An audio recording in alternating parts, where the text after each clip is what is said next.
bonjour. On m'a invité pour le TEDx pour parler en fait de la conquête de nos territoires. Donc je vais vous parler de la conquête des territoires que j'ai fait en traversant la France et aussi mon territoire intérieur. Donc je m'appelle Pierre Schöpfer, j'ai 42 ans. Je suis ferronnier d'art et compagnon du Tour de France des Devoirs Unis. J'ai été reçu au rang des compagnons le 28 mars 2010 sous le nom symbolique de Avignonnet, la quête de l'outil. J'ai le CAP, le BEP, le BP, le niveau du BTS et le diplôme de compagnon du devoir ferronnier du Tour de France.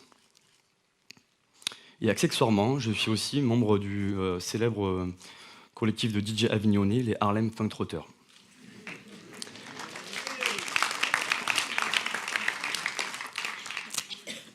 Dès l'âge de mes 5 ans, je me rappelle le souvenir de celui du feu, du bruit du marteau sur l'enclume, des gerbes d'étincelles dans l'atelier.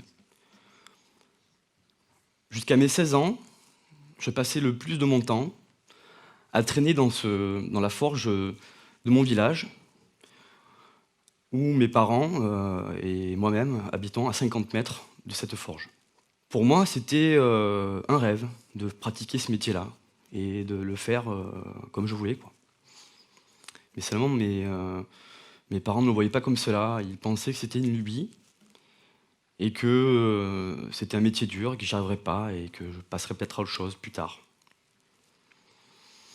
Mais j'ai réussi quand même à les convaincre, dire que c'était vraiment la voie que j'avais choisie pour mon futur, mon plan A, comme on pourrait dire en ce moment. Et attiré comme un aimant, en fait, je voulais travailler les métaux. Donc, j'ai pris le Minitel à l'époque, pour ceux qui l'ont connu. J'ai trouvé une adresse et un numéro de téléphone sur Marseille. Et j'y suis parti. Après une semaine de prestage et des évaluations avec des cours du soir, et puis une immersion en entreprise, me voilà accepté comme apprenti. On m'envoya donc à Muison, un petit village à 10 km de Reims. Mais dans ma tête, ça sonnait plus « t'es dans la mouise » à Muison.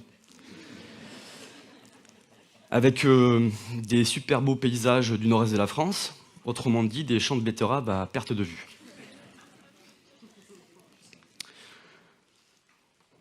Mais bon, je pense qu'on s'y fait, à force. Là-bas, j'ai rencontré de chouettes gars. J'ai bu du bon champagne, à l'apéro et pas que. Et à cette époque-là, je ne savais vraiment pas ce que c'était que le Tour de France. Et puis, à force, voilà, on tombe dedans. Du coup, il faut savoir que le compagnonnage est issu des anciens devoirs. Non, pas les devoirs qu'on a à l'école.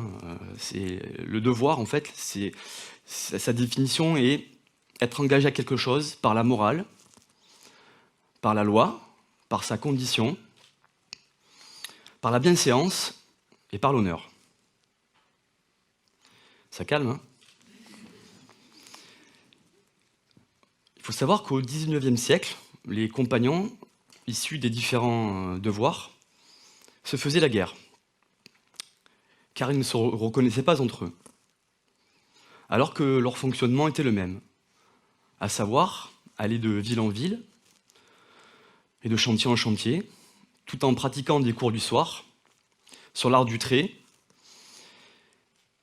et la technologie du métier. Mais pourtant, leur fonctionnement était le même, mais ils ne se reconnaissaient pas entre eux. À l'heure actuelle, on peut dire que le fonctionnement est toujours pareil. On appelle les compagnons qui travaillent dans un atelier, on les appelle des PI. Et les compagnons qui travaillent sur un chantier, un échafaudage, on les appelle les coteries. Alors plus vulgairement, PI au sol, coterie en l'air. Le compagnonnage actuel, en fait, est constitué de 3 mouvements, qui sont l'association ouvrière, la Fédération compagnonique des métiers du bâtiment et l'Union compagnonique des devoirs unis, dont je fais partie. Le compagnonnage en fait, actuel aussi est issu de légendes. Donc, dans ces légendes, on retrouve en fait des personnages emblématiques comme le maître Jacques, le père Soubise et le roi Salomon.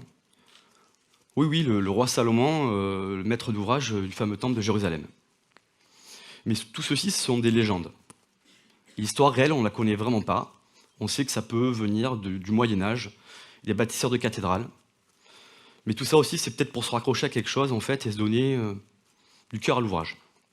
Il y a eu un message très important d'Agricole Perdiguier, compagnon menuisier-serrurier du devoir de liberté, dit Avignonner la vertu, écrivain et citoyen du peuple, de 1805 à 1875. Bon, je ne sais pas si ça m'intéresse trop, ce genre de choses. Mais en tous les cas, les compagnons de cette époque prirent conscience de s'unir. Et donc, du coup, aller de l'avant et être plus dans la fraternité que dans les guerres fratricides.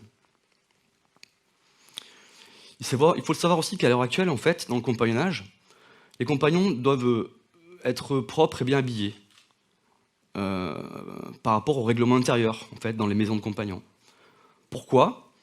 Parce qu'on doit sortir de son quotidien de l'habit de travail et porter le costard-cravate, comme là, maintenant.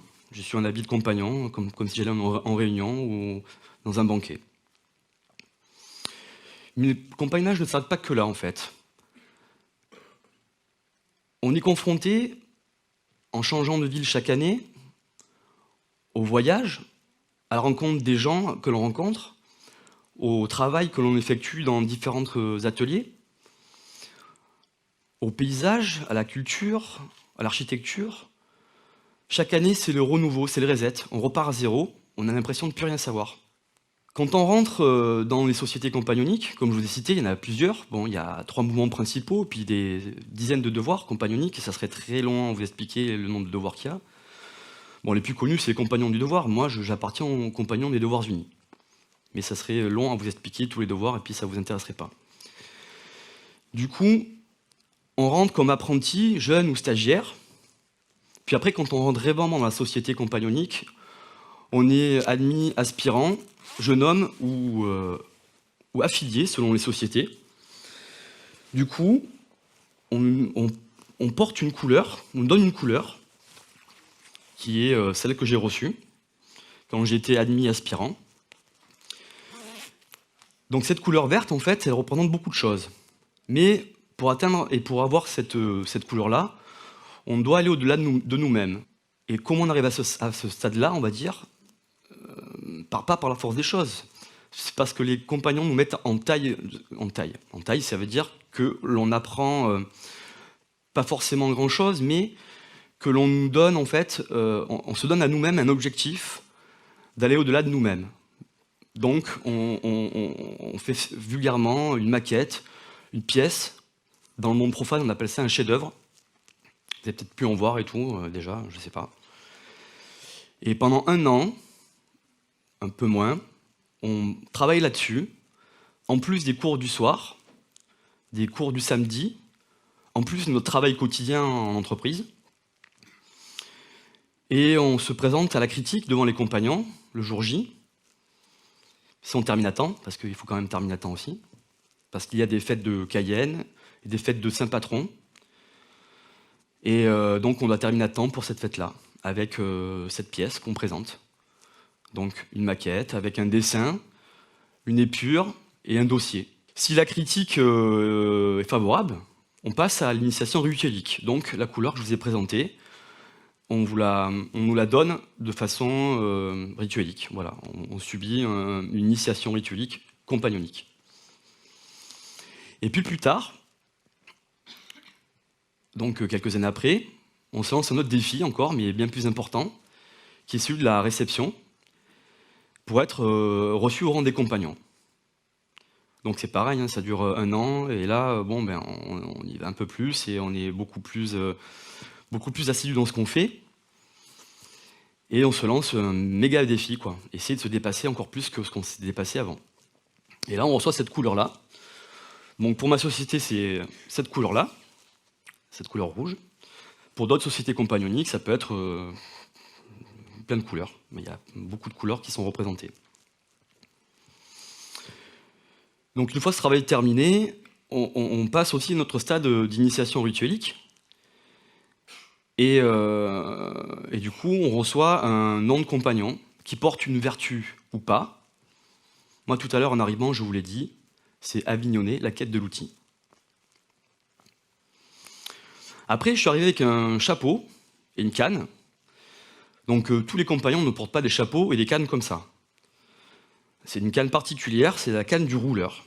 Et les chapeaux du rouleur. Le rouleur, chez les compagnons, c'est le maître de cérémonie. C'est celui qui ouvre les travaux compagnoniques, qui les ferme, parce que tout est codifié au niveau d'un rituel bien particulier. C'est très militaire, mais c'est comme ça. Le compagnonnage, c'est comme ça. On fait le tour de France, on voyage de ville en ville, on apprend son métier avec d'autres, avec des gens qui sont là de passage ou pas de passage. Mais de toute façon, au départ, on rentre dans une société comme ça pour apprendre un métier, et puis en fait, on découvre une famille, une fraternité. Et cette fraternité, en fait, et le fait de se retrouver face à soi-même par rapport au travail et un exercice pour une pièce ou un chef-d'œuvre. Bon, pour ma part, j'ai fait un trident pour être aspirant, et après un Rubik's Cube pour être reçu compagnon. Ça m'a demandé beaucoup d'efforts, beaucoup de temps, j'ai assez souffert, mais j'y suis arrivé. Et quand on arrive au bout de tout ça, en fait, on se rend compte que la vie est une sorte de dédale, un labyrinthe, en fait. Et que pour apprendre à se connaître, il faut d'abord savoir connaître les autres.